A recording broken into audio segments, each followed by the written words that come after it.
Papa, maman, mbote na bino, sango malamu yango yo moni na mesa, ba visa kili wenze ba visa nde agence Smart Consulting, bosa na biso confiance na $500 ya pamba, ozo matavion, ozo kende Turquie, te meza te bino bozo mona, ba visa yango etandami, kutu mususu ezoya deja ba visa yango yo, awa tozande na lizi baya ba visa, boya ebeli bosa na biso confiance, na $500 ya pamba na Smart Consulting au Keno Turquie. Bon, maintenant on va avoir doute, pas douter. Awa na agence Smart Consulting, ils ont l'assurance, ils ont la rapidité. Ozola nanga camarade, cousin, cousin, ils ont la blague tes en d'autres côté, la réalité.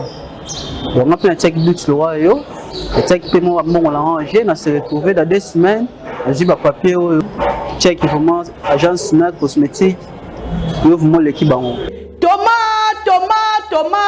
Talandenge, ba visa ici et quoi belé, à une agence de voyage Smart Consulting. Na $500 ya pamba. Ok, ina yombo kapapaya. Peuple congolais, mbote na bino, tous les cas qui déjà mal à liboso, aux deuxième fois tous les cas les sous, ba visa ya moyo, ya tout visa ya Canada, la fois passée tu le qu'ils a qui pour la Turquie. Les lots yango ils à Canada $500 ya pamba ozo voyager ozo ke de Canada tourne yo pe ezali les cas d'agence Smart Consulting nous en avons pour Willery $500 ya pamba au voyager au Kenayo Canada au Kotama to au tourisme ozo zela yo boya ebele na $500 ya pamba bokei na bino na Canada. Merci biso to kolembate kolobati agence de voyage à l'Okuta bako pakatambangu Smart Consulting bazabana Smart Consulting olimbisi mingi penza na moi retard to bande nango émission na biso ya mokola lelo yo pour ça na biso te ezali technique na ba caprice nango merci parce que solution moko ezwami mbote na bino sisika bozali congolais de père et de mère congolais d'un seul côté. République démocratique du Congo comme 50 patrie pour la Bango, Topé République démocratique du Congo, héritage et après c'est Pengetena ADD Congo, héritage. Il y a Jean-Marc Kaboun de Tena, Alliance pour le changement, héritage Augustin Kabouyate, na UDPS, héritage Jean-Pierre Bembate, na MLC, héritage Jean-Paul Tchibouila, na MCI, héritage Adolphe Mouzi, Totena Nouvelle, là, héritage ya Delice Sangate na envol na héritage ya Martin Fayulu na décidé na héritage ya Moïse Katumbi na ensemble na République démocratique du Congo héritage ya ba Congolais nyonso pesa baona ba côté na kati ya parti politique te ba koma ko zonga sima bazo kanisa ete mboka o ezalaka ya bango te bande ko boye ba ete mboka ezali ya bino nini to kolobela na émission na biso mokola leo 83 jours presque 2-3 mois durant depuis Boudagana, il s'est retrouvé dans ma boko, il y a M23, et l'autre connu, les alliés Kosanga, et Totine de Kabato, le prototype bouté bateau dehors, il banda un beau cannabiso, 83 jours durant. Pendant 7 ans, 750 militaires sud-soudanais, ils allaient annoncer prochainement l'arrivée, la République démocratique du Congo, Bato Belé, Azui Sango, na moi Ndenge Moko Gopo Soudan, ils allaient moi bébé pays Neng Bazobengango. Les tout récents pays, suite il y a Bokabouani na Soudan. Le Soudan du Sud, il y a connaître un peu tout le guerre civile, en 2013 et 2018, il y a pratiquement 400 000 morts. Et puis, il y a des pauvres, il y a des militaires qui sont dans le sud Soudan, il y a des gens et qu'est-ce qui empêche que Totine de Kabatouana, pendant 7 ans, on a gagné M23. Le gouverneur militaire Constant Ndima a inauguré un pont, il a combo na ye. Est-ce que mission na ye zala ki pont na kimia, to pe mission na zali ko inauguré un pont pour na combo na ye. Et comme ça qui m'a battelé comme le gouverneur militaire Constant Ndima a inauguré ki pont moko na combo na ye week-end et l'été. Batumsu bazo mitna les kamboka kaya ya Bunagana. Est-ce que le Parlement congolais a bossani Bunagana to makanisi zali ailleurs? Tokolobela yango la mission na biso ya mokola lelo. Élection 2023 à l'issue à congrès au batenaki week-end passé à Dédé Congo Babanzi était et Singeli un échange table ronde moko pour parler moko entre ma partie prenante na Italie élection 2023. Nous tous bakani sur le rôle à Dédé Congo a ça l'appel la dialogue. Mais quand même que partager en gros émission na biso mokolo. Est-ce que peut organiser l'élection en 2018 ou 2023 plutôt et bongel na biso tout ça la dialogue. Toko so la prendre les Camerounais pour équipe à Séné Setiami le électoral PC bi malgré le calendrier zo vraiment tango mais toko so la prendre les Camerounais toko beta les so na ngona émission na biso ya mokwelo. Plusieurs résolutions ou mesures ya conseil de ministres et ça ko souffrir na exécution et là on est allé pour empêcher encore na pesa bino ndakisa et comme fermeture il y a pas port en nombre il y a pas port privé na Congo ti lelo solution mon côté et comme la plaque bâchée ti lelo solution mon côté et comme bête ngaliema ti lelo solution mon côté nan ya za ko bloquer mise en exécution ya ba résolution to la mesure zo makana conseil des ministres.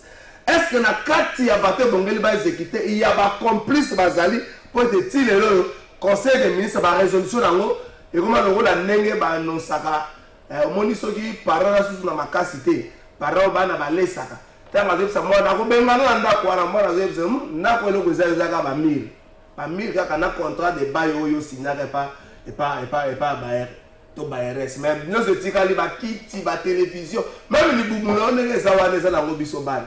Est-ce que le gouvernement congolais a commis une phase wana to vendre nango pesa na émission na biso ya mokolo ya lelo oyo. Trois invités na plateau na biso mokolo na Itali bongo basango la présidence de la République parce que senga na batneso parce que ba détenteur ya ba plaque d'immatriculation PR que ti le 10 septembre ba ba na kozongi sango pour plaque d'immatriculation à Sika et ça et c'est bimi donc ti le 10 septembre.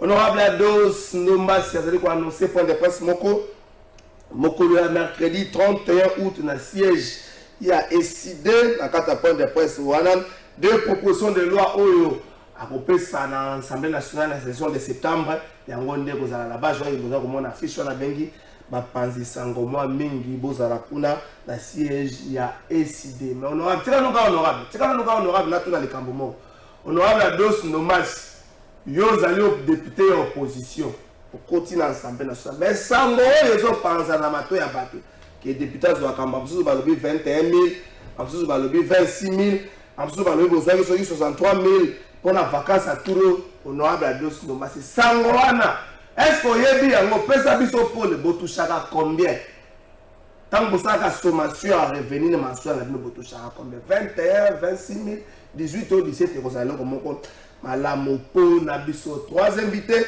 la plateau na biso ya mokolo France social il est honorable merci.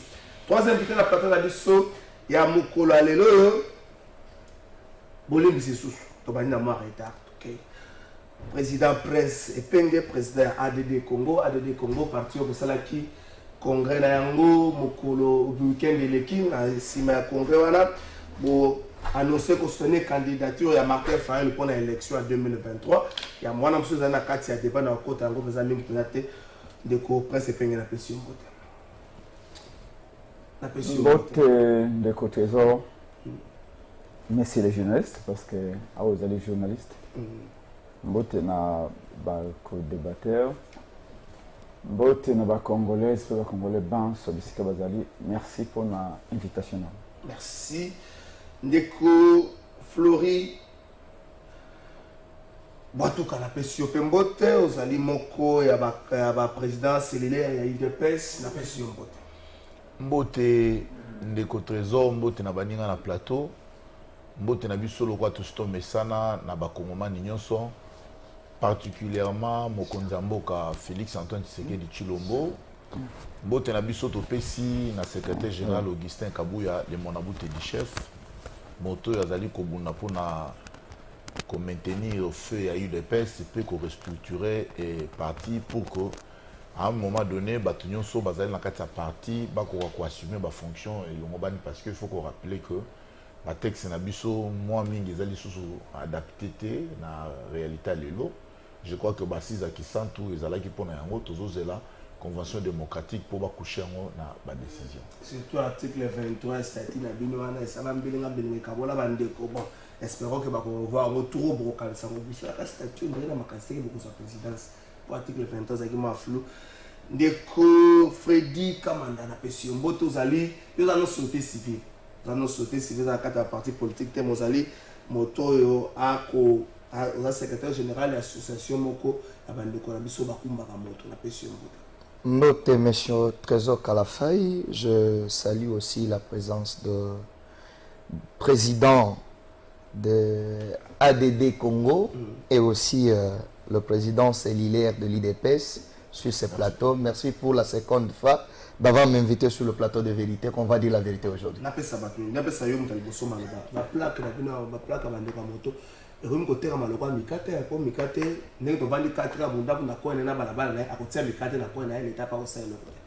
Merci Meko Kalafay Yako Bandanangai pour na matali plaque d'immatriculation.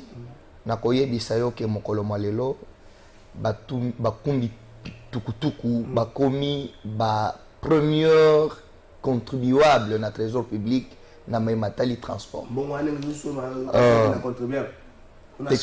Textuellement nakoye bisayo ke makambo ya plaque ezali géré par 2GK. Mais tozala na ba difficulté belé na kati ya mosala ya koteka plaque oyo. Parce que ngai nazomi tuna lokola nazolo bela bakumbi moto tokoteka jamais na mboka moko plaque o ezali na baloko 8 9 10 parce que avant que plaque était kama il faut arrêter ezala na mokonzi ya province ou azo kama province na ba partenaire o bazo ya kopesa biso ba plaque d'immatriculation que contrat wana ezala na arrêté moko boya ko déterminer que voilà le modèle unique de ces plaques là. Tel qu'aujourd'hui nous sommes sur la ville-province de Kinshasa, ce qui plaque wana ezali ko kamba na ville-province de Kinshasa et sengeli ezala na logo ya ville-province ya Kinshasa moko. Tandis que lelo toza na plaque oyo ezali na logo moko ya ville-province ya Kinshasa identique ndenge za signé bongo na plaque mosusu ezali na logo ya ville pe na logo na carte ya RDC. Et boti confusion na kati ya bakumbi moto. Ba mususu bazoloba oyo nde okotambola nango Kongo mobimba, oyo nde okozala limité kaka na Kinshasa, oyo kokoma na bandundu te et boti moi confusion oyo tozo senga l'état congolais ameka kotala na makambo wana. Mais na maimatali boteki ya plaque to senga ki soki otangi zotekama na bénédiction des GRK. Mais DGR par exemple quand on a moni bandeko ba ko pesa makanisa bango apa tokota na moboko ba sile mais côté musunga na moni pango na nini na yebi DGR kuna te etikala ko za biro to mona kaka bana moto ba sale mulongo boni kam nini de côté papa ba zoteka plaque. Non, c'est très clair. C'est très clair. Ce qui autant y article 37 ya constitution mboka na biso l'état congolais azali appelé à collaborer na ba structure o ezoka mabatu ya moto. Biso ba to structure to salade de monde na hôtel de ville. Mwana mboka Kalafay ezali na batu oyo bavandaka na terre jaune kuna na suka ya tikala kokoma na prince te mais mutu wana il fallait azala na plaque mais DGK akomi kotonga biro bisika wana te il faut déplacer batu na ye bisika wana atatongi ndako te mais batu na ye bazala wana pona ko servir peuple congolais bapesi ultimatum il y a 5 jours ke bakokanga bandeko wana. Il y a un analyste un expert en matière de transport multimodèle auto sala na émission na chaîne moko na kosala ngo publicité alobi asali investigation a trouvé que dans la ville province de Kinshasa nous sommes au-delà de 7000 motocyclistes. Mais dis-moi avec 7000 motocyclistes voilà, 700 000 j'arrive avec 700 000 pardon j'arrive je connais ça 700 000 motocyclistes avec 700 000 si tu me mis 700 000 na DGK na hôtel de ville wana na DGK où ezali na colonel Beya oyebi ke moyen circulation ezali kozala te. Mais elisengela ki ezala na batronçon na babisika bazali wana batindela bango banja va servir bango ce qui n'est pas le cas aujourd'hui. Ce qui est le okolo bake ozokota bisika x et y DGK atie bureau na ye ya côté maswa te na mwanda komoko boye bisika yebani DGK ezalité il faut toi produire yango parce que deux demandes to sali pour la conserver bande kwana afin que baza la victime ba arrestation ko zala 30 secondes pourquoi vous êtes avec plaque ka moko plaque za kami balé liboso na sima mais batande ko moto plaque za ka moko papa ba pesa na ba boy zo maloko ya mayu ya makamba non selon l'arrêté à ce qui concerne la moto doit avoir une plaque du derrière. Tandis que le véhicule, moko kaka, na kati arrêté ezali bongo. Ezali plaque moko kaka nde ezali reconnu na moto. Mais problème ezali sur les deux logos. Eux ezali la carte ya République, plus logo ya hôtel de ville. Eux mosusu ezali na logo moko. Mais normalement nous sommes dans la ville province de Kinshasa. Tuna tozala na logo moko, eux ezali ya hôtel de ville pour to ba ezali limité na nouvel hôtel de ville dans ce sens-là. So vous avez logo mi balé. Mosusu ezali na deux logos, mosusu ezali na logo moko. Moi na tout déjà attaqué. Bon, nayebi ke media na yo tuni tango zoloba wana ozotuna. Déjà quand vous sunga population aye ba bo sunga bandeko bazo kumba moto baye ba pourquoi plaque moko na logo moko plaque mususu na logo mi balé. Nani aza na sima ya mafia wana nayebi te. Est-ce que ça mafia tolobi bongo te mais pourquoi ba logo mi balé? Pourquoi différenciation wana ba plaque et peut-être ba to secteur moko. Ba logo na présidence baza ko rappeler bandeko baza na plaque père ya bleu ya kala bazongisa côté plaque monsieur Tiamé na sima. Je crois que bandeko ba ko pesa bango bakansi. Ndeko presse pengi to fungola seconde émission. 88 jours, presque 3 mois depuis que Bunagana est quoi na maboko ya ba M23. Maintenant sous bakansi ko to comme bossa na yango. J'en se pose la question pourquoi le Parlement congolais ne s'y attelle pas vraiment la question ya Bunagana. Pourquoi la Kinshasa et le reste de la ville, la République démocratique du Congo, tout ça, la planète des Camerounais, on doit le voir passer comme le voir les Camerounais comme vous, mais là, tout ça, bossa na malembe, les Camerounais, Ndeko, s'il vous plaît, on a un plateau, on va le barater, papa. Merci, Ndeko Trésor, messieurs les journalistes. C'est tellement grave que je me comprends. Parce qu'avant, la journaliste, vous allez congolais. Et Bunagana et Zalaka, suivez-moi très bien. Bunagana et Zalaka, terre congolaise. Na moment où Bunagana et Zalaka sont mabélés à Congo. Est-ce que vous savez? Oui. Badongolomi sont botoli biso yango. Bunagana est allé sous contrôle de l'armée et de la police rwandaise. Ça veut dire que l'État a un monopole et la violence légitime. Surtout dans ma belle. Donc, quelque part, l'État aussi m'a filmé. Voilà. Combattre la dame sur ma belle. Oh! Est-ce que le Félix est une aussi ma filmé na kata na bela Bunagana pour exercer violence légitime? Non. Parce que le contrôle de Bunagana échappe au Congo, aux Congolais, à l'armée congolaise et à la police congolaise depuis 3 mois.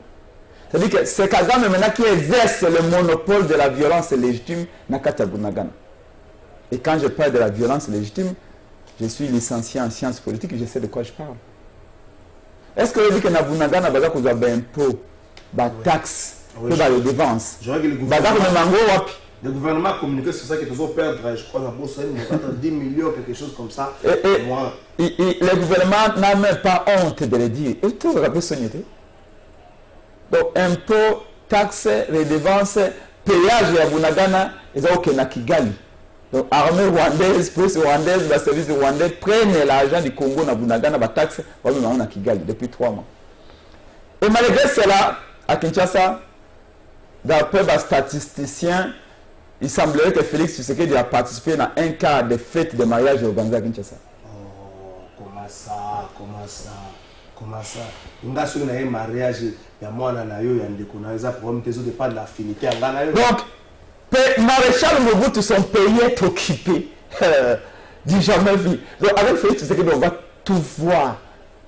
On n'a encore rien vu. Mais peut-être que mais il est regardé de près. Maréchal Mobutu. Seko, Kukungendo, Wazavanga, Mabele n'a eu occupé depuis 3 mois. Mobutu a créé à Venise, na mariage.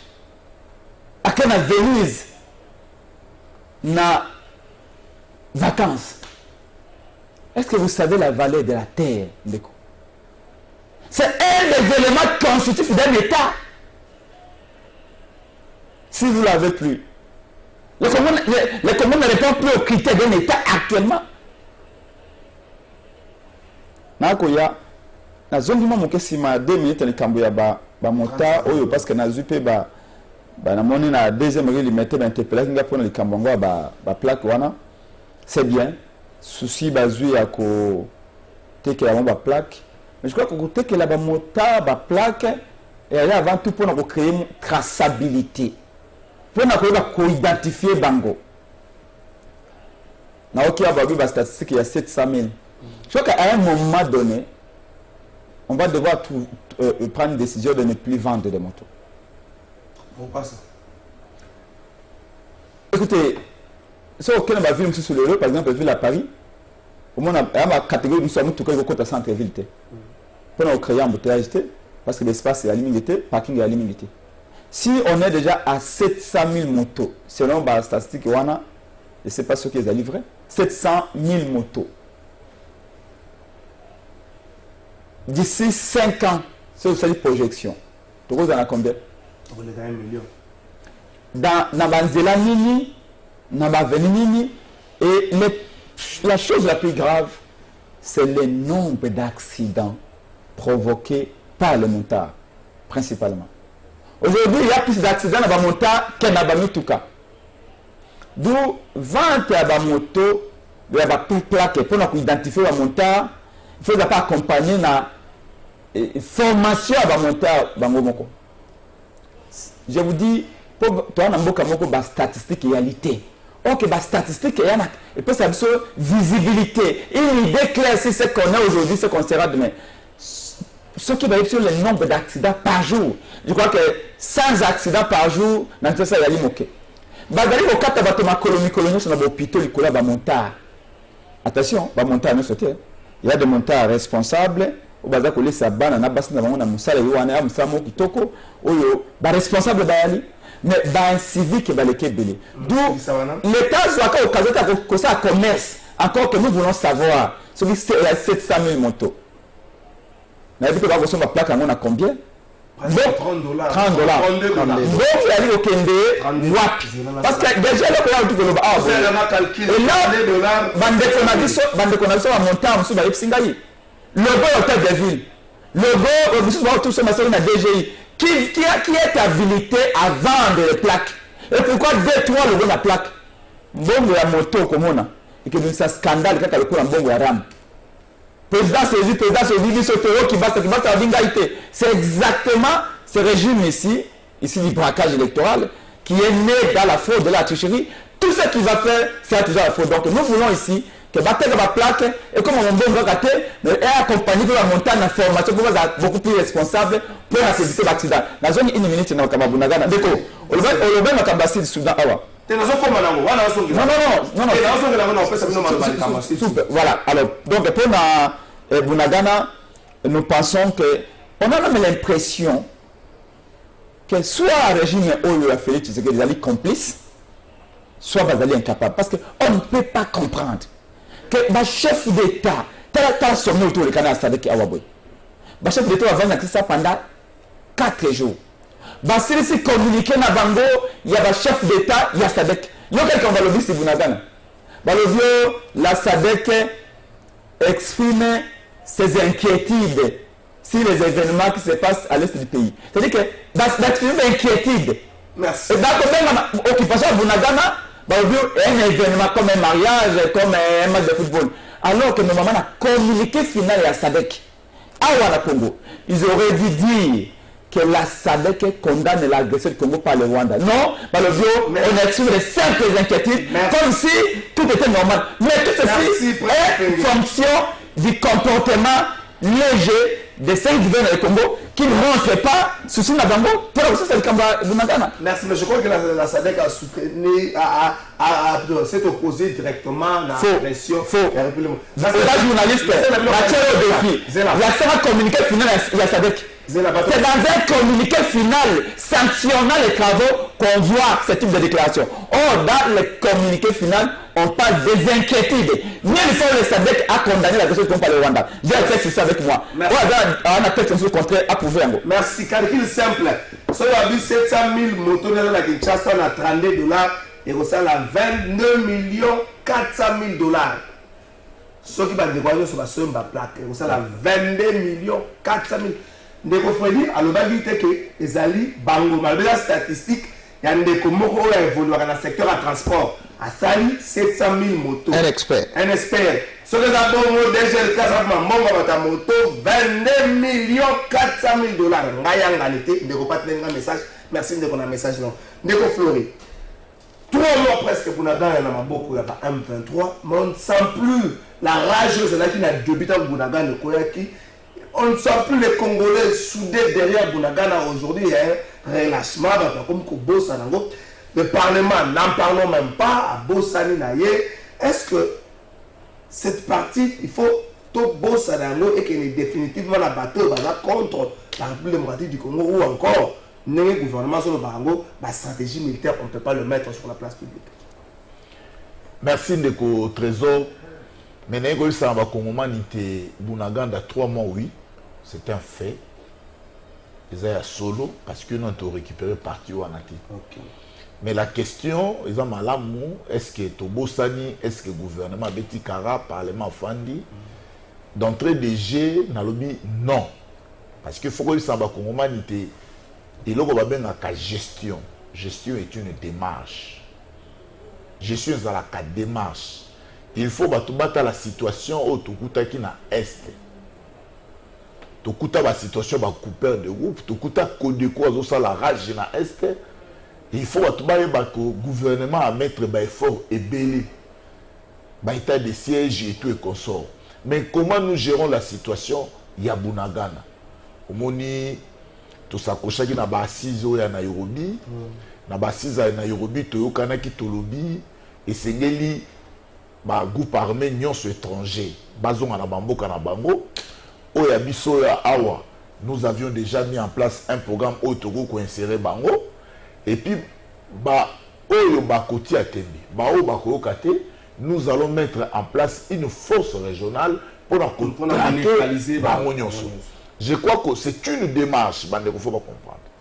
Quand tu commis na basisi ya Angola na Luanda, oyebi ke to osaki voix na biso pour na kolobate ezali Rwanda nem to zali ko soutenir M23, c'est le Rwanda qui nous agresse. Mais place on a linga koloba mingi on a dit watu musuba ganya wa to za ba licencié na ba les sciences politiques. Non, tout non, ils a très important. S'il vous plaît, lorsque quelqu'un veut dissuader les gens, lorsque mon cahier la télé, au moins avant la consistance, s'il veut maintenir sa qualité, s'il vous plaît, ça c'est une faute grave. S'il vous plaît, de conflits. Nous la police à débat. Ma formation à Batou n'a rien à voir ici. Ce qui me donne le bac, le bail. Tout le monde vraiment dans le terrain, s'il vous plaît, comme dans la police. Oyebi na classe de trésor, tu es la théorie, mais vous savez, par moment dans la pratique, théorie servira peut-être pour t'opposer un jalon, tout le monde a moyen de retrouver une solution très efficace. Il faut tout quitter dans le monde wana. Comment on a la télévision comme on a. Mais le pays existe 60 ans. Plus de 60 ans comme un pays indépendant. Nous avions eu des professeurs, nous avions eu des doctorants dans ces pays. Oyebi ndeko trésor, to komi na Luanda, to lobi na feuille de route na biso, c'est le fait. Mokonzambo kasobola ni même communication ya ministre ya média, il dit clair, nous avons mis des options. Mais option militaire peut tout qui en côté. Nous avons renforcé certains coins de la République, mais nous sommes dans des discussions et des pourparlers. Ce qui biso tolobi na Rwanda aza agresseur. Mais ma membre il y a SADC ou bien ma pays est dans SADC. Est-ce qu'il faut-il tenir même le langage que biso? Pourquoi? Parce que dans les Nations Unies, Conseil de sécurité parmi les 6 organes des Nations Unies, c'est le seul organe où ils allaient habiliter à constatuer sur l'agression sur un pays qui agresse l'autre. Mais ça, il y a une résolution pour contraindre le pays Moussouana à Tika Makambouana. Mais or, biso dans la démarche, il y a quand même un père na biso.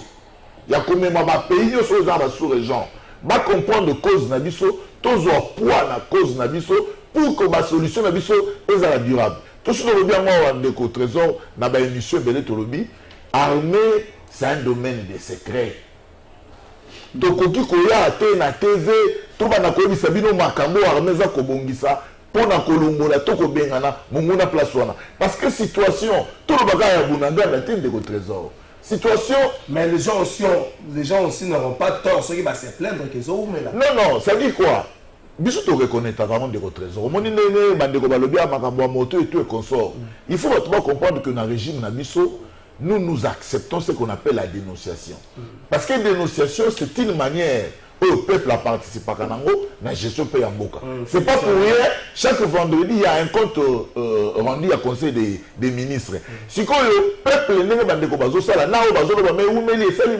mais nous pouvons dire à la population que les efforts sont tellement avancés et puis gouvernement, armée, dans cette tenue, on va se préparer pour que cette fois-ci, que nous ne nous retrouvions plus dans la situation où tout le monde a un brassage, un mixage. Et il y a des solutions qui se préparent, et vous avez des solutions durables. Nous reconnaissons, nous compatissons avec les amis. D'ailleurs, le gouvernement reconnaît que cette partie, tant que les années ont continué, nous perdons encore, moi, dans le trésor public. Mais ce n'est pas pour autant que Bavandi, il travaille pour des solutions très durables. Merci Ndeko Florine, Ndeko Freddy, Kamanda.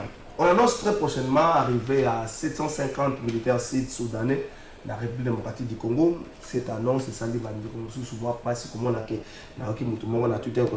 les bébés Soudan, les bébés Soudan du Sud, les tout nouveaux pays botamés en Afrique. Différentes rencontres. Les chefs d'État, Toké na Angola, Toké na Nairobi.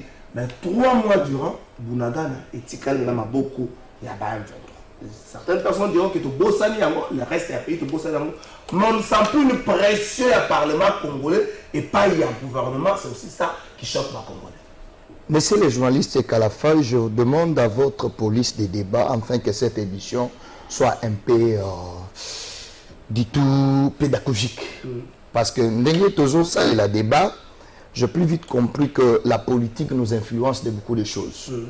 Moi, en tant que peuple congolais, nazoyoka ke awa mubulu makasi ezali muto azolinga kolakisa casquette na ye bien te nazotunana no ndeko presse penge nazoyeba te soki azali congolais na mboka oyo mikolo nyonso avivraka awa ou bien auti poto avant koma na émission na yo il faut tosala makambo avec deux tableaux totala touti wapi tozali wapi avant tokondane eloko tozonga na régime passé oyo esali 18 ans na pouvoir na est bitumba esilata ezalaki partout bitumba wana lelo ozolobela est en général ke ozolobela partie ya bonangana mais il faut solliciter un peu l'argument de soutien au sein de l'État pour dire qu'il a limité mais nous sommes presque au bout na matali ba militaire oyo baye ba annoncer ba militaire oyo basengi soki bitumba ezali na kati ya mboka ata na lopango na yo ozali na bitumba pourquoi tu fais aussi recours à la police tant que yo moko okozala jurisprudence na kati ya lopango na yo tant que yo moko okozala responsable ya ko répondre pour ba ko agression na ndako oui soki ozala makasi na mituna na ndeko prince Ndenge soki aza au courant que ministre ya défense akendaki na Russie na éviter ya yebaki pona ya akendaki ko sala ni na éviter soki ndeko prince Ndenge yebi bien que na mboka oyo tozalaki sous dictature ya États-Unis ya ko priver biso to kosoma ma minduki te non États-Unis des Nations Unies en général les États-Unis bazalaki sima makambo soki oyebaka te yeba ngoko c'est les États-Unis. Conseil de sécurité. Oui, c'est les États-Unis. Il y a une grande puissance. Conseil de sécurité wana. Même avec la décision qu'on les a battus. Yet. Aza assuré na makambo nazo yebisaye. On nous a informé biso. Et loko nazo yebisayo na mboka na biso bato bazala ba reconnaître ya bolamo bato bazo sala. Na mona kindeko presse penge na mikolo yoto koleka. Akendaka na Grand Équateur.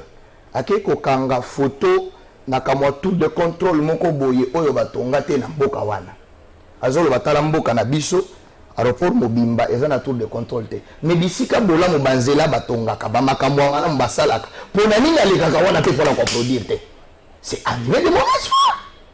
Laissez-moi vous dire, je demanderai après ce pays en tant que citoyen congolais alakisa ye alakisa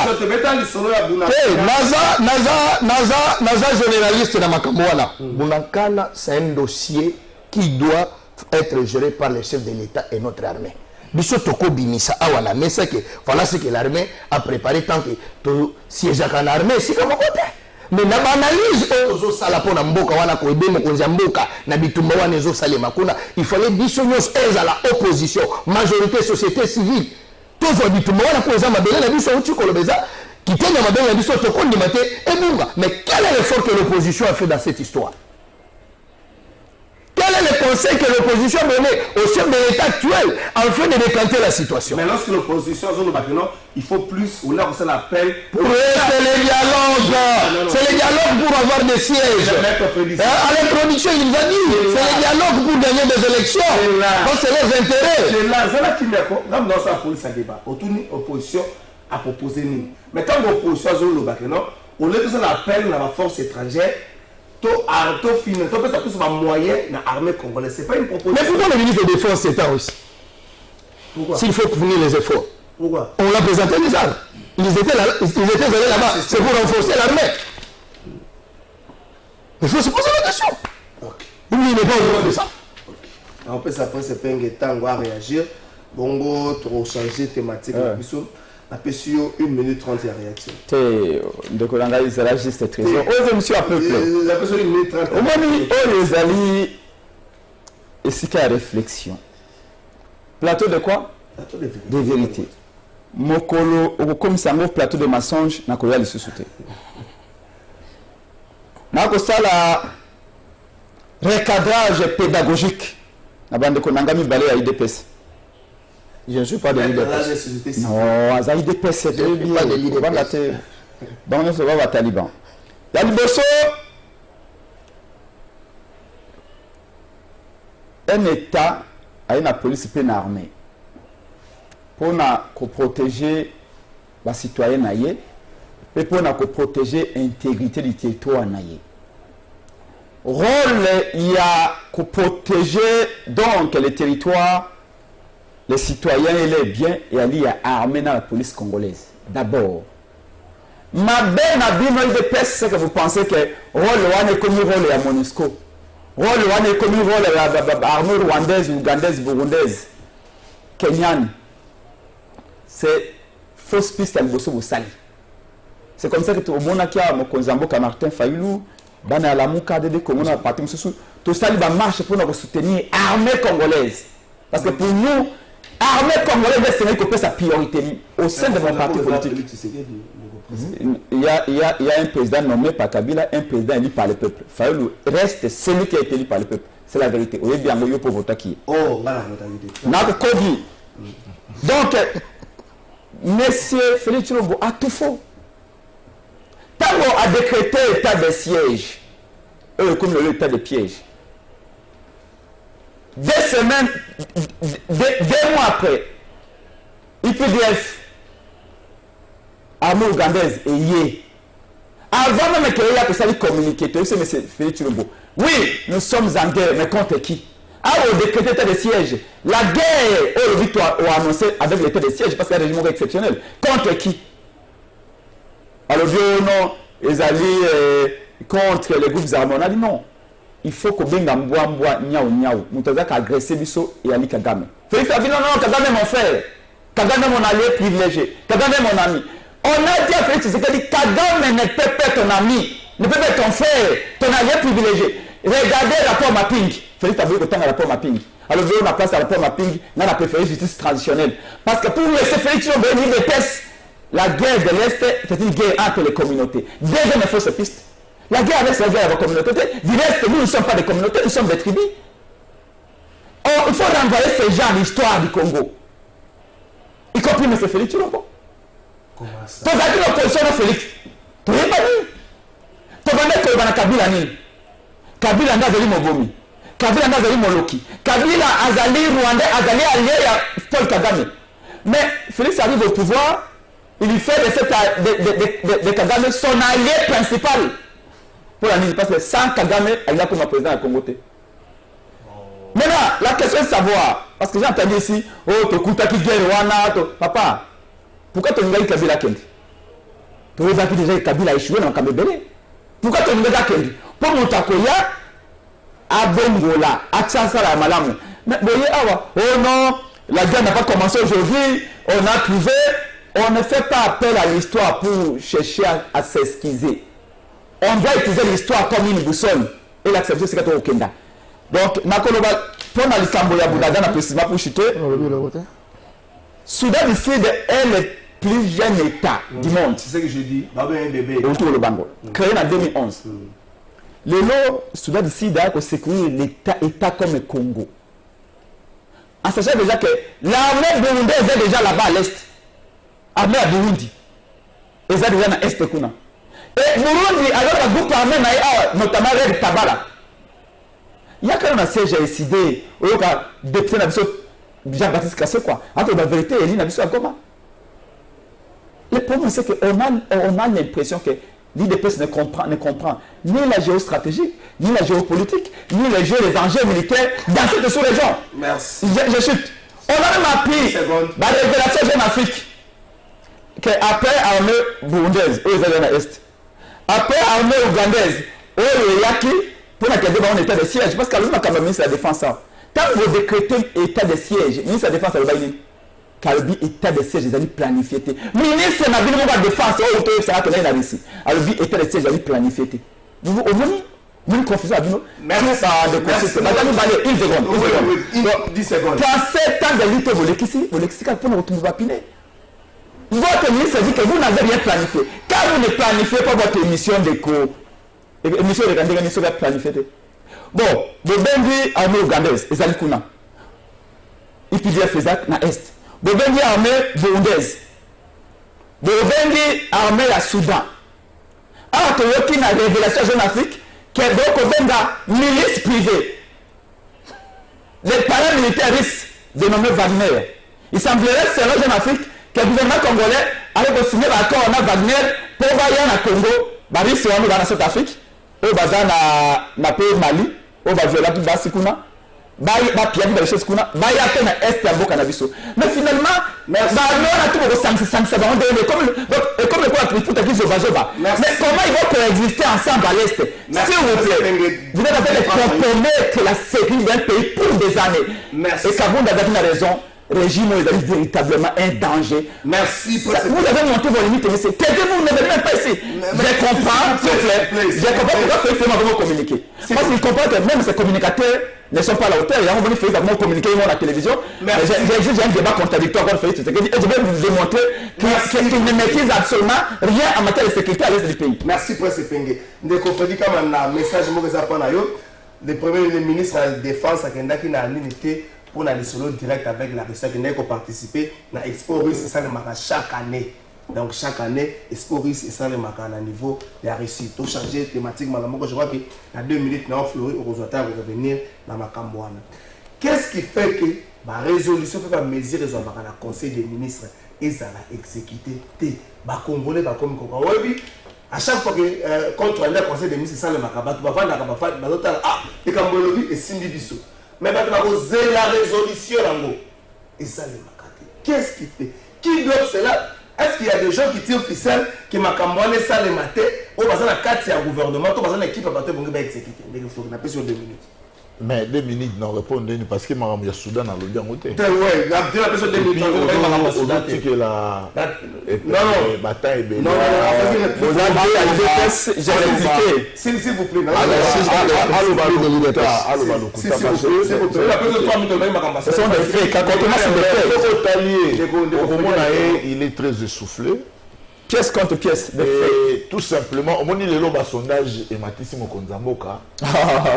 Mais ce sont des princes. Les princes ne sont pas que population. Tant ils rattrapent la population, après ça, Konzamboka a raison. Les lots Oyo, il faut avoir un Sony. Tant qu'on lobby, tant qu'on lobby, il faut aller au Konzamboka. Tout le monde est licencié en sciences politiques. Il faut aller au Konzamboka. ndenge bisa yo ndeko tant to hérité omoni biso to beta histoire te na se na lobi awa banda kala na bani pe koloba ko gestion ezaka démarche ezaka te olamuki na tongo o dénoncer oloba makambo ozokanga na mutunu. Pourquoi? Parce que ndenge ofandi wana ndeko ozali na ba information suffisante te par rapport à ba gestionnaire pesa yango yo motozala oyebi tangu tokei ndeko Kalafai na lobi ya malamu tala pa itoyokana ki tosala force régionale ezali na ba raison oyo parce que oyebi mixage oyo tosali na armée ya contredire maïté lelo oyo et créer des équilibres makasi na force armée na biso parce que na lobaki awa tantôt que l'armée était un domaine de guerre des secrets plutôt. Or domaine il y a secret ce qui vous allez na infiltration à outrance beaucoup maté. Nous avons vu dans ces pays bas généraux corruptibles qu'on détourné mon soldats. Yo mo remonné mon konzambo de Kalafai a commis na Goma. Il a compris que même effectif va pesaki yangoté. Et nous avons besoin il y a solution. Or nous avons besoin de solution mais situation to kuti to lobi to lukela mo stratégie mususu mais to lobi te que basoda nyonso to armée mobimba tozali faible non. On peut aussi faire recours ezalaka c'est possible. Il y a motina coopération militaire existaka. To lobi pour une question de l'Est de manière spécifique de remettre en place une force régionale. La force régionale se justifie dans le sens que makambo et faire makana Est nous avons l'implication il y a bactères oyo bazali ya kati ba congolais na bactères oyo bazali ya libanda mais nous avons compris que ce qui pour une solution durable to meka peut créer moi force moko oyo kozala na neutralité oyo ko permettre en sorte que quand on va attaquer l'ennemi to tomber le sous na ba erreur ya ba comment on appelle ça ba complicité hein il y a une stratégie lelo lobi munguna yebi yango bosali likamoko bosali lobi munguna ki mais ba parti ba frontière sous la RDC ils allaient contrôler la RDC la police fait son travail l'armée fait son travail mais na makambo tali est ils allaient la dimension mususu ndeto lobaki force wana sengeli ezala donc mo lobi au Soudan a biso armée soudanaise a rubundela biso te akosangana na biso na baninga mususu tokosala makasi tobeki te que nous devons être sérieux nous devons être sérieux la force régionale ezali option autotier et je crois que ça a été décidé na conclave na biso na Nairobi il faut rolandaka mambo et puis na mesure aux années non appliquées na lobi boyende ko Kalafai chaque vendredi tout ça c'est ce qu'on appelle le conseil des ministres et c'est un espoir. Non, conseil des ministres, ce que c'est le conseil des ministres, en fait, c'est un organe de décision, d'orientation et action au gouvernement. Si on peut se compte rendu chaque vendredi. Tout ça, la mission à la population à s'approprier na compte rendu. Parce que on peut se démissionner compte rendu. Si on va la population n'a aucun résolution. Non, si on peut c'est pourquoi on a dans des pays où la démocratie, la vieille démocratie, population a participé de manière indirecte à la gestion en Boka. C'est-à-dire qu'il a dénoncé. Par exemple, le Konzamboka Lobi, il y a une décision, conseil des ministres, parce que le conseil des ministres est acté. Il faut passer l'exécution. C'est pour ça que tout le monde veut te constater qu'il y a une période de Tsongolo, une période de Pakalali, comme on sait. Et ça limité, les peuples dénoncent, les peuples parlent. On ne dit pas qu'il Bazali, on se rend compte que, mais à qui on avait donné la responsabilité. On fait des suivis. Mais dans l'Ikambo Mouken de Kalafai, moi, je rapport au Congo central, je crois que la décision a été prise pour les ports illégaux. Pour des ports illégaux. Ce qui est ports illégaux, c'est des ports illégaux. Je crois qu'il faut nous éclaircir quant à ce dossier, mais la population a il faut s'approprier à la gouvernement. Merci, Maître Freddy. Plusieurs résolutions à Conseil des ministres, réalisation d'Ango, mise en exécution d'Ango, souffrir, est-ce qu'il y a des complicités de chef et bateau pour exécuter la résolution ou encore le gouvernement commun moi à Copal assisté à Conseil des ministres en lobby à bâtir un bloc de omoni ndeko Kalafai makambo ememaki mokonzi ya mboka aboma eloko ya coalition ya Cash FCC ezali makambo ezali makambo oyo mpona nini gouvernement ya République démocratique du Congo depuis kokoma ya ndeko Félix Tshisekedi na pouvoir ezali composé kaka na parti chère ya ndeko Tshisekedi comme président de la République. Ezali composé na ba parti ebele na mabota ebele y compris bango bandeko Prince Penge bango bandeko ya IDPS bazana kati ya gouvernement wana bazali ndenge bazali boye bazwaka ba décision na parlement bazana ba député kuna nalobi boye bazana ba député kuna nazo yebisa yo bazana ba député kuna bazali na kati ya parlement na kati ya gouvernement ba parti ebele ezali eza synonyme na koloba ke ndenge bango baza na kati ya parlement bakoki kolandela misala ya gouvernement te parce que ba commission ezalaka na kati ya parlement. Problème ezali mokonzi ya mboka bimisi mayele akotikala te ye moko asimba mayele wana po ekende liboso il faut bato balandela misala auti koloba na monoko na ye bato wana nde bazali te mosala ya bato ezali nini kozwa kanyaka kotia na baposhi na bango IGF lelo asalamaka kaka na manda ya mokonzi ya mboka IGF abandaka kala me lelo kaka na kobunda mokonzi ya mboka nde makambo muke emene komotambola bongo mpo lisu muke ya mutu moko IGF azolandela au parlement azosala mosala na bango te me bango baza na badepute kuna dénonciation nini bango basi basala na maye mokonzi ya mboka atie ko mosala na nzela esalema esalemi te balandeli wana bazwi bakamera eza journaliste investisseur presse epengai azwi yo bokei na mosala songolo papa na chef de l'état alobaki esalema bokei wana mpo bolandela bo balisala na esalemi te mpo nani eza biloko mboka na biso eza biloko ya ndeko Tshilombo te ndenge azouta koloba awa problème na biso ezali nini soki lelo tovote président Félix Tshisekedi azala wana mpona bandeko na biso ya opposition mpona bandeko oyo baza animé de mauvaise foi a échoué mpo toloba tala makambo tobandaki koloba yango ils sont complices parce que soki ozondima aujourd'hui ke mboka na yo ekufwa parce que XY est à la tête du pays nazondima te mboka na eza mboka na yo le problème ezali misala ezotambola te c'est nsima ya suivi oyo ezali te na bato bapesi misala. Merci, Prince Pengeli Kambo, on a perçu 1 minute 30 dans le dossier. Et puis il faut aller parce que Zambo va y aller pour ça la inspection na terrain. Azotik bureau, accueil na terrain pour lancer l'inspection à Misala. Wana ko ba wote. Wana ko tanga wote. Merci. Bomba mabe to ali ba bantu. Ba koko bantu baloba mbisi e banda ko polobe wapi na mutu. Le problème c'est la présidence et M. Félix Tshisekedi lui-même. Ce qui a passé l'ordre, à quel apôtre a voyagé, mais ce qui est invité aux ministres de la Salate. Congo est au chef d'État instruit que billet d'avion matin. Tant Congo est qui tapito. Tant Congo est sali faillite. Et tu as deux avions, effectivement, autant de moko. Tu as un avion moko et qui est la maintenance. Là où Félix qui est la maintenance. Il y a un avion qui est la maintenance. Oh, tu as Félix, tu as gestionnaire Congo le Zébamabe. Non, messieurs, arrêtez. Arrêtez.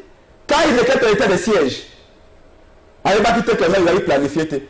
Tant que invité, au ministre de la Défense, au militaire, non. Machiavel a le Bakaboy, dans son ouvrage Le Prince, a dit mon conseiller va compter si va conseiller, si va ministre, il va compter sur ses propres capacités d'abord. Tant que le bas, les hommes mais lui-même, mais quelle est sa vision? Quand on dit décision, parce que c'est une comme science politique, oui, science politique, elle est la science du pouvoir, comment on gère l'État. On a vu, ce qu'on dit décision, on peut se limiter à prendre des décisions. Il faut l'engager suivi, il n'y a pas de décision. Alors, on a noté après comme il y a 100 jours, non? Oh non, mon cousin, de l'autre côté et tout ça. Je ne vais pas aller parce que beaucoup de menacé prison les allées ouvertes et tout ça. Mais je suis convaincu que la manière dont vous avez pillé la caisse à l'État d'une DPS, la prison beaucoup font beaucoup de nakati. J'ai entendu ici, diplomatie mais fait une diplomatie forte. Mais cette diplomatie est forte. La diplomatie consiste aussi à rallier les autres à votre point de vue. Tu as vu que Rwanda a agressé Bissau. Cette diplomatie est forte. Tu veux tomber les États-Unis à la position là. Tu vas tomber dans cette opposition là, tu vas tomber dans la France dans opposition là. Oh, aucun pays du monde ne nous a suivi dans la position de la puissance globalité. Agressé par Rwanda. Au contraire, les Américains ont une position à Rwanda. Rwanda dit quoi? Rwanda dit que le Congo équipe et finance les FDLR. Oh, que c'est faux. Mais le Rwanda a une casse diplomatie, une casse. Les Américains ont fait que le Bakuna, Blinken a été là. Alors, il faut voir le promoteur. Les Blinken a été là dans le bureau, les Congolais. La RDC doit arrêter de soutenir les FDLR. En cette position à Kagame, pour vous dire que la diplomatie consiste aussi à convaincre les autres, à ramener les autres à votre position. Et wana, il y a une marche, une expérience, le coup de Faro Anango. Non, on a chuté. Oh, l'armée domaine secret. L'armée a secret, mais quand même, de la montée. Enfin, c'est lapsus, mais qui arrive au bon moment. Il y a un Félix a créé une commission pour la Minimbe. Vous voyez ça, non, vous voyez ça, vous journaliste. Ah, où est-ce que nous en sommes? Un homme politique israélien disait ceci, que la meilleure façon d'étouffer une affaire, c'est de créer une commission. Félix a endormi. Il a dit à son temps que la commission Félix a créé la Minimbe, ils ont pris la Sapongi. Ça fait déjà une année bien. Après ça, la commission a Minimbe. Zéro. Il est en train de dire, oh non, domaine armé, et il domaine secret. Dites-moi, si vous avez une diplomatie forte, tant que les Américains donnent 3 milliards de dollars à l'Ukraine pour voir ce Mandoki, pour protéger la souveraineté de la Bango, ils ont secrétaire. Parce que même les armes que les Américains donnent, ils disent les modèles des armes. Bon, en quoi c'est secret? Aussi, l'Ukraine est agressée. La France n'a pas entendu. Il y a une agression. La France n'a pas entendu que les conseils de sécurité des Nations Unies, je ne sais pas, chapitre 26 ou 7, eux, l'Ukraine est agressée. Les États-Unis, dès un jour après, on dit l'Ukraine est agressée. La France a dit, mais pourquoi vos partenaires, Moukolo, Félix, c'est qui ça n'est pas le président Macron. Moukolo, Joe Biden, c'est qui ça Félix, c'est bien, on va Polo, Félix est un expert en diplomatie. Mais pourquoi est-ce qu'aujourd'hui, ce pays-là ne soutient pas le Congo dans sa position actuelle? Merci, c'est la diplomatie la plus faible au monde. Merci, bonjour, de votre trésor, il y a des Félix, il y a des gens qui ont une élection et qui ont un mboka pour à cause de la Macambouane na Kabila T. Bonjour, de votre trésor, tout le monde il y a des personnes qui ont une élection pour en 2023, pour les Cambouya élection la RDC comme théâtre Simba Joël. Bonjour, de votre trésor, il y a des presse et l'autre Nini Martin Fayou à Sala pour la Mboka Oyoto ADD Congo à Sala Nini pour la Bagène, c'est Alidor Massamba de Pingalema. Bonjour, de votre trésor, il y a des presse à Zoloba Nini na plateau solution eza pour na kozwa bunagana ye alingi akosa biso pour na Nini na plateau tuna ye solution eza wapi na baba ndeko comprendre le message toujours 1 minute 30 1 minute 30 sur cette émission ADD Congo un plaide pas ya boy terme ya dialogue azobenga terme moko ya pour parler table ronde entre ma partie prenante nyonso na élection abitoro kende boite yaka na tunaki avant le bité to senga ka to ka pour la poste to zaka na thématique moko élection to vanda to songa ya moto kende pour la élection de Flori Boto. Vous partagez ce point de vous pensez que to kende ba élection bongo to vanda to solo là où Makamuzo Simbate bongo to continuer à l'élection sans pour tout ça partage à pouvoir la personne 1 minute 30. Merci ndeko Kalafa maintenant ko bisamba kongomani balanda te lorsque tozolo ba diplomatie mokonza mboka très agissante et puis très forte c'est parce que les lots oyo vous avez entendu des voix levées pour que Makambo situation est et si là même dans SADC vous avez entendu le président Yazami qui a déclaré qu'il condamne au fait les actes d'agression dans RDC. La diplomatie c'est une manière de mener ou de représenter les pays vis-à-vis à pays Moussoussou. Les lots oyo ndeko trésor il faut pas comprendre que nous avons fourni beaucoup d'efforts pour avec ça naba ndeko nyonso na bamboka musuté régime oyo gestion oyo pouvoir na biso oyo tozali na complicité te na makambo za na est d'autant plus que l'UDPS n'a jamais créé un groupe armé l'UDPS a na milicité l'UDPS a un groupe armé mais oyo les lois pour promouvoir toi pour protéger pour toi na pouvoir nous avons fourni des efforts pour avec ça que la complicité la même de la politique parce que c'est ce qui a caractérisé tous ces 20 ans toutes ces 20 ans, tu connais la mort de trésor. Au moment où on a les Camboy, hors de Outi Kinshasa, hors de Salimo. Et les efforts aujourd'hui sont accompagnés par la plupart des pays dans la sous-région, dans la bicyclette. Mais la Ligue de Samba Kongoma, Nicolo Baga, ADDT, Tangaka Point, c'est pende. Ça, c'est un parti politique. Je vous dis, après, c'est une image à concret. Ce n'est pas un parti politique. Il faut le baraquer, après, c'est pende. Parce que c'est un grand chanteur, il a fallu. Il y a un cocanissa, mais tout le monde a boy. Et là, on a besoin de le kuta. On peut aller de trésor. Ceux qui sont là. Ceux qui sont là. Et les balles clairement que besoin de pousser les solos validité. Au lieu qu'il fallait leur donner comme ça la proposition à sortir à crise. À cette proposition à sortir à crise. Mais proposition à sortir à crise, il faut ça les mains. Il faut avoir la base à solo. Alors, lorsqu'il parle, il y a clairement dialogue les solo. Maintenant, pour parler, mais là, c'est possible dans l'intervention. Au lieu est-ce que pour tout ça, la belle élection, il y a déjà la loi promulguée, la loi électorale promulguée, déjà saignée, à pied d'œuvre. Et vous avez vu même l'accompagnement des États-Unis avec les 23 millions, on va retirer pour accompagner l'élection. Dialogue, il y a mis. Mais c'est l'élection 2023, tout à la bino. Merci de Kokalafaï. D'abord, je dois faire un pas en arrière pour dire à monsieur Prince Penge de retirer la parole en disant que je suis l'IDPS. Je ne sais pas s'il veut me faire adhérer à l'IDPS. Il va me donner le fait d'adhésion et autres, m'accompagner avec la masse qui est derrière moi pour que j'adhère à l'IDPS. C'est l'idéal que lui a sorti. Je ne suis pas pour ça. Et Dédé, en rapport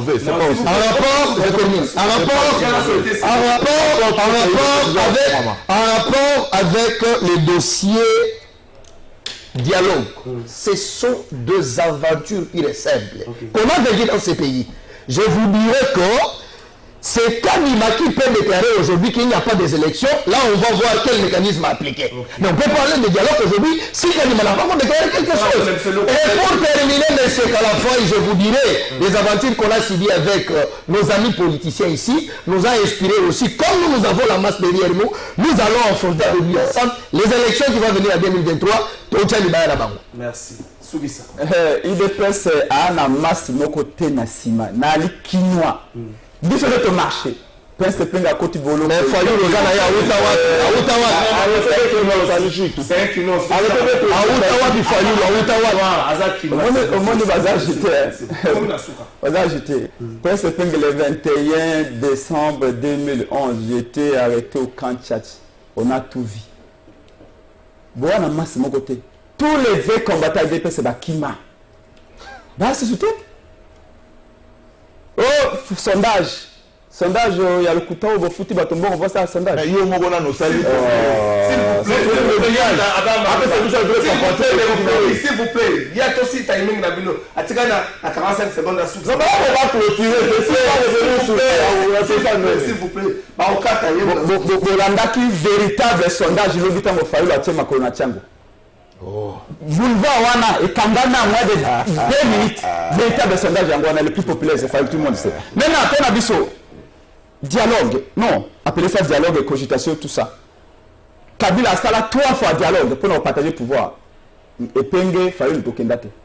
Mais c'est une chose que ça a dialogue, a consultation, après c'est 3 ministères, après c'est même 2 ministères, après c'est un poste dans l'Assemblée nationale. Il fallait le bas, guerre, bitumba, nabiso, bitumba, valeur, il y a bibide, tokendate. Donc, les autres que nous avons c'est que nous disons ceci. Nous voulons ceci. Il ne faut pas me laisser mentir. S'il vous plaît.